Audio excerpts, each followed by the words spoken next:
বিশ্বনবী কাঁদতে কাঁদতে মাথা তুলবেন, বলবেন আল্লাহ, দুনিয়াতে সব নবীরা স্পেশাল দোয়া করেছে, আমি করি নাই, এবার আমি আমার স্পেশাল দোয়াটা করতে চাই, আপনি কবুল করবেন কিনা বলেন। আল্লাহ বলবেন, নবী কি আপনার দোয়া বলেন? বিশ্বনবী বলবেন, আমার একটা উম্মত যার অন্তরের মধ্যে যাররা পরিমাণ ঈমান আছে, একবার আপনারে আল্লাহ বলে ডেকেছে, একবার আমি বিশ্বনবীর উপর দুরূদ পড়েছে, একবার শাহাদাতের বাণী আমার যে গুনাহগার উম্মত দুনিয়ার বুকে থেকে ঘোষণা দিয়েছে, ওই একটা উম্মত যদি জান্নাতে ঢুকতে না পারে, আপনি আমারে জান্নাতে ঢুকাতে পারবেন না। আল্লাহ বলবেন, সাল তুতা, সাল সাল তুতা, ওয়াশফা তুশাফা, শাফাত করেন নবী করেন, যার জন্য দোয়া করবেন আমি কবুল করে নেব।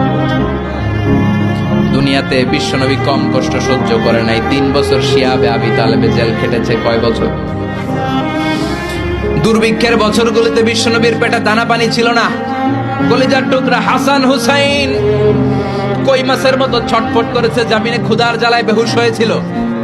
বিশ্বনবী যদি ওই স্পেশাল দোয়াটা করতেন, জান্নাত থেকে খাবারের বস্তা পাঠিয়ে দিত কে? ওই দোয়া করছিলেন? জেলখানায় আল্লাহরে বলছিলেন, আল্লাহ স্পেশাল দোয়া করলাম, জেল থেকে মুক্ত করে দেন, করছিলেন?